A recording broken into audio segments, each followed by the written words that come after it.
C'est quoi déjà le mot en français? Yo! Ouch.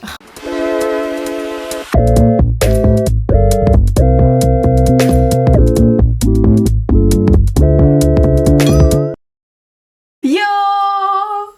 Aujourd'hui je vous fais une courte vidéo sur les top 5 moyens qui m'ont vraiment aidé à apprendre le japonais par moi-même. D'abord je vais commencer par le dernier qui est en fait tout simplement regarder des films, des animés, tout en japonais, écouter de la musique en japonais. Ça franchement ça m'a vraiment aidé.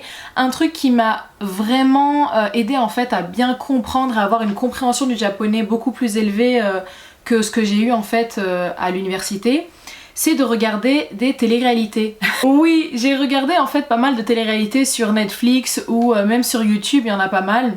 Bien sûr en japonais. Beaucoup de gens en fait font, c'est de regarder avec des sous-titres. Moi ce que je faisais c'est que j'avais pas mis les sous-titres. Donc je forçais en fait mon cerveau à comprendre des petits mots à droite à gauche. Pourquoi c'est important de regarder sans les sous-titres? C'est parce que vous allez forcer en fait votre cerveau à comprendre. Donc comme je vous l'ai dit précédemment, vous allez forcer votre esprit en fait à catch des petits mots à droite, à gauche. Et c'est comme ça que vous apprenez plus facilement et plus efficacement. Ensuite, un gros classique que je vous avais donné dans des précédentes vidéos, of course, les applications de rencontres. Je vous dis pas d'aller chatter pour rencontrer l'amour, non.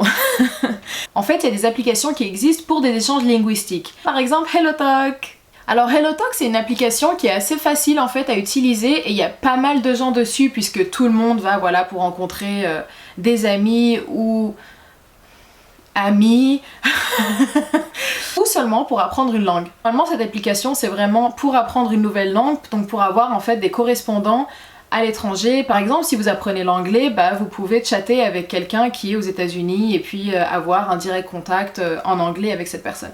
En l'occurrence, si vous voulez apprendre le japonais, il y a pas mal de japonais sur l'application et en fait vous allez juste essayer de parler avec ces gens. Pas mal m'ont dit avant par rapport à cette application qu'ils se sentaient un peu timides. Alors je comprends. Par contre, si vous voulez apprendre une langue, la communication c'est la base. Si vous voulez vraiment apprendre le japonais, allez parler aux gens. N'ayez pas peur de faire des erreurs, vous apprenez, c'est normal. La première fois que je suis arrivée au Japon, mon japonais était horrible. Tout ce que je disais n'avait aucun sens. Ensuite, pour le top 3, une application que j'ai adorée les gars. Franchement, Duolingo. En fait, Duolingo, ce qui est bien, c'est que vous avez des... Donc en fait... Je vais vous dire maintenant parce que j'ai mon téléphone. Donc en fait ce qui est bien déjà sur Duolingo c'est que vous pouvez apprendre différentes langues en même temps. Ce que j'ai bien aimé sur Duolingo par exemple c'est que vous avez différentes leçons tout en commençant par les bases de chez base, donc les hiragana, katakana. En fait Duolingo va fonctionner comme des flashcards. Donc par exemple vous apprenez le japonais, vous pouvez l'apprendre partout. Vous êtes dans le train, vous avez rien à faire. Ouvrez votre application et vous commencez une leçon. Et c'est super simple, franchement, j'ai appris énormément de choses avec Duolingo. Et en fait, sur Duolingo, par exemple, je suis en train d'apprendre 2 nouvelles langues qui sont le swahili et le coréen en même temps. Et j'adore. Vous avez une option qui est gratuite et vous avez une option qui est premium. Moi, franchement, j'ai jamais pris l'option premium, j'ai toujours fait avec la gratuite. Et c'est seulement en fait des ads. Donc qui arrive de temps en temps, des publicités. Ça prend du temps et je sais que ça énerve d'avoir les pubs, mais moi personnellement j'ai juste essayé. Hein. Le top 2, c'est le site de la NHK. En fait, vous avez une catégorie qui s'appelle Yasashi Nihongo et c'est justement pour apprendre en fait le japonais, pour aider les gens à apprendre les bases du japonais. Alors ce que j'ai adoré avec le site de la NHK Yasashi Nihongo, c'est qu'en fait ça m'a appris vraiment les bases du japonais pour avoir une conversation basique avec quelqu'un.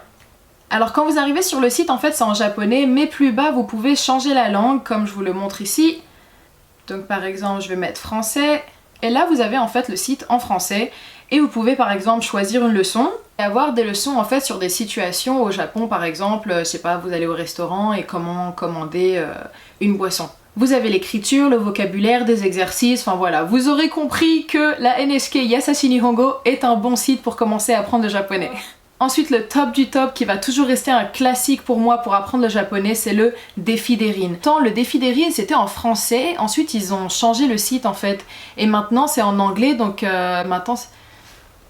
Mais ça ne change rien en fait que c'est le best website pour apprendre le japonais. Quand j'étais à l'INALCO, j'ai vraiment utilisé le défi d'Erin pour apprendre le japonais. J'ai tout fait sur ce site, franchement je connais tout, j'ai tout appris. Et le défi d'Erin, ça a toujours été mon favorite. Je vous montre ici, donc là vous êtes sur le site du défi d'Erin. Donc, of course, maintenant c'est Erin's Challenge. Juste cliquer sur une leçon au hasard. Et là, en fait, vous aurez tout ce qui est en rapport avec le sujet de la leçon. Il n'y a rien sur ce site que je n'ai pas aimé. Ça m'a aidé du début jusqu'à la fin de mes études. Super simple à utiliser, super simple à comprendre. Franchement, nickel. C'est nickel, franchement du 100%. Je vous conseille vivement d'aller checker le défi d'Erin qui est maintenant Erin's Challenge. Mais je vais link tous les sites dans ma description, comme ça au moins vous aurez tout. Et voilà. Voilà, c'est la fin de la vidéo. J'espère que ça vous a aidé par rapport à l'apprentissage du japonais. Je sais qu'il y a beaucoup de gens qui m'ont demandé des petits tips et tout pour apprendre le japonais. Voilà, ça franchement c'est mes top 5. Et avec ça, au bout de 6 mois, le japonais c'est dans la poche. N'oublions pas que pour apprendre une langue, c'est de la consistance. Donc je vous invite vivement en fait à travailler tous les jours sur votre japonais. Voilà, c'est la fin de la vidéo. J'espère que ça vous aura aidé. N'hésitez pas si vous avez des questions ou remarques, commentez la vidéo, likez si ça vous a aidé. Et je vous dis à la prochaine. Bye bye.